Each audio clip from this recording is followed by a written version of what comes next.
प्रिय स्टूडेंट, व्याकरण एक ऐसी चीज है जो कक्षा 3 से लेकर 12th तक और उसके आगे कंपटीशन क्लासों में भी हमें पढ़नी पड़ती है, जिसमें सामान्य से टॉपिक हैं संज्ञा, सर्वनाम, क्रिया, विशेषण इत्यादि। ये आते रहते हैं। हमने जो पूर्व वीडियो बनाए थे, आप लोगों की क्लासेस जो बनाई थी, उस क्लासेस में हमने उपसर्ग, प्रत्यय और समास यानी शब्द निर्माण की प्रक्रिया को समझा था। आज हम उससे थोड़ा सा हटके एक व्याकरण का नया विषय संज्ञा लेते हैं। संज्ञा शब्द का अर्थ होता है सम प्लस ज्ञा, अर्थात सम्यक ज्ञान। हम बात करते हैं संज्ञा की परिभाषा की। तो संज्ञा की परिभाषा क्या है?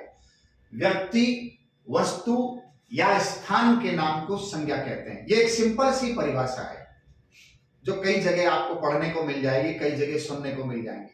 व्यक्ति, वस्तु या स्थान के नाम को संज्ञा कहते हैं।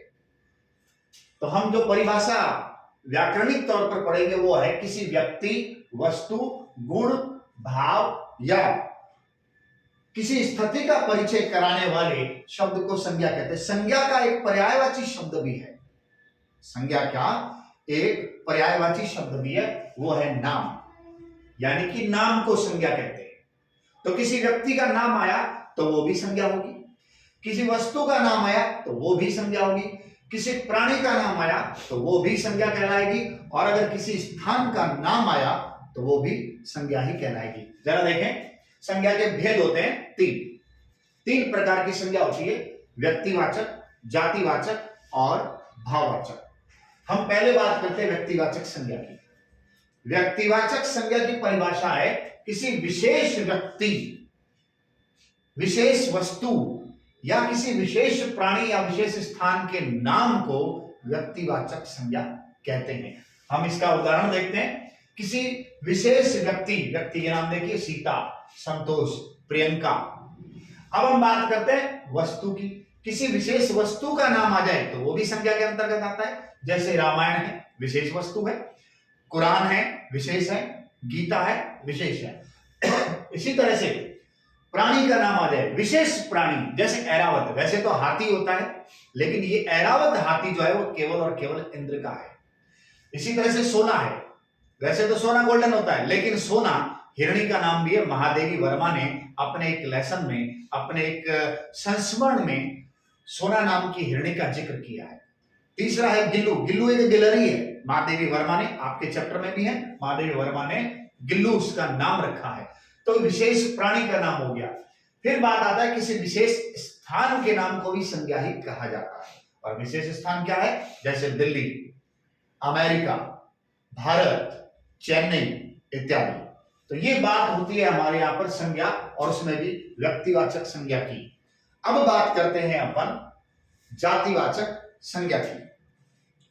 दूसरी संज्ञा की बात कर रहे थे, जातिवाचक संज्ञा। जातिवाचक संज्ञा किसे कहते हैं? नाम से ही पता चलता है। जो शब्द किसी प्राणी, पदार्थ या समुदाय की पूरी जाति का बोध कराते हो। जो शब्द किसी प्राणी, पदार्थ या समुदाय की पूरी जाति का बोध कराते हो, उसे हम जातिवाचक संज्ञा कहते हैं। जैसे मनुष्य, यहां अगर किसी व्यक्ति का नाम होता तो व्यक्तिवाचक होता, जैसे कि कपिल हो गया, वो केवल एक व्यक्तिवाचक संज्ञा। लेकिन यहां बात करते हैं मनुष्य की, तो मनुष्य में सभी व्यक्ति आ जाते हैं। तो इस संपूर्ण जाति का बोध हो रहा है, मनुष्य जाति का। नर कहें तो सभी लोगों का जिक्र हो रहा है, नारी कहें तो सभी स्त्रियों का हो रहा है, किसी पर्टिकुलर स्त्री का नाम नहीं है। हाथी कहें तो वो एक प्राणी का नाम हो गया। फिर हम बात करते हैं पर्वत की। ये क्या है? द्रव्य, पदार्थ है। पर्वत, प्रांत, देश। पर्टिकुलर अरावली कहते तो वो व्यक्तिवाचक हो जाता, लेकिन यहां पर्वत है, कोई भी पर्वत हो सकता है। ये पर्वतों की जाति को इंडिकेट कर रहा है। प्रांत कहें तो ये किसी भी प्रांत का नाम हो सकता है। अगर पर्टिकुलर राजस्थान कहते तो वो व्यक्तिवाचक हो जाता, किंतु यहाँ प्रांत का नाम है, वो कोई भी प्रांत हो सकता है। देश, केवल एक देश का नाम लिया जाए, चीन है, भारत है, पाकिस्तान है वगैरह, किसी देश का नाम लिया जाए तो वो हो जाता है व्यक्तिवाचक। लेकिन यहां केवल देश कहा गया है, ये पूरी देशों की एक जाति को इंडिकेट करता है। फिर बात आती है समुदाय की। परिवार अपने आप में एक समुदाय है, किसी पर्टिकुलर सदस्य का जिक्र नहीं है इसमें। भीड़ अपने आप में एक समुदाय होती है, जुलूस अपने आप में एक समुदाय होता है। तो जब हम किसी प्राणी, पदार्थ या समुदाय की पूरी जाति का बोध कराते हैं तो उसे हम जातिवाचक संज्ञा कहते हैं। तीसरी संज्ञा है भाववाचक संज्ञा। ये भी नाम से ही विदित हो रहा है, नाम से ही पता चल रहा है, भावों का बोध कराने वाले। किसी गुण भी एक तरह का भाव है, दशा, कार्य, भाव या स्वभाव का बोध कराने वाले शब्दों को भाववाचक संज्ञा कहते हैं। एक बार वापस ध्यान से सुने।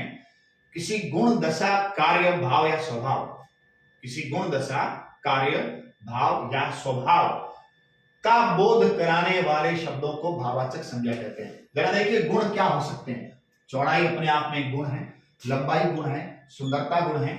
तो ये गुणों का बोध कराने वाले शब्द हैं, इसलिए हम इनको भाववाचक संज्ञा के तहत रखेंगे। दूसरा है दशा। दशा क्या होती है? बुढ़ापा अपने आप में एक कंडीशन है, एक दशा है। बुढ़ापा, यौवन, जवानी, बचपन, ये सब भाववाचक संज्ञा के तहत आते हैं। फिर बात करते हैं हम कार्य की। सहायता करना एक कार्य है, प्रशंसा करना एक कार्य है, उत्साह करना एक कार्य है। तो सहायता, प्रशंसा और उत्साह कार्य के तहत आते हैं और ये सब मिलकर के भाववाचक संज्ञा के तहत आते हैं। और अंत में बात करते हैं भाव या स्वभाव की। आशा रखना, ये व्यक्ति का स्वभाव भी हो सकता है और ये उसका भाव भी हो सकता है। तो भाव या स्वभाव के तहत हम आशा, शत्रुता, शांति, क्रोध या स्वार्थ को रख सकते हैं। तो इस तरह से हमने देखा कि संज्ञा जो है वो 3 प्रकार की होती है। मैं एक बार वापस रिपीट कर देता हूं, संज्ञा कहते किसको है? व्यक्ति, वस्तु या स्थान के नाम को संज्ञा कहते हैं। संज्ञा 3 प्रकार की होती है, व्यक्तिवाचक, जातिवाचक और भाववाचक। व्यक्तिवाचक संज्ञा वो जो व्यक्ति के नाम का बोध कराती हो, जातिवाचक वो जो जाति या समुदाय का बोध करवाती हो, और भाववाचक वो जो किसी गुण, दशा या कार्य का बोध करवाती हो। अब अगर इसमें आपको किसी प्रकार की समस्या है तो आप कमेंट बॉक्स में लिख करके जरूर डालें ताकि मैं आपकी समस्या का समाधान कर सकूं। धन्यवाद।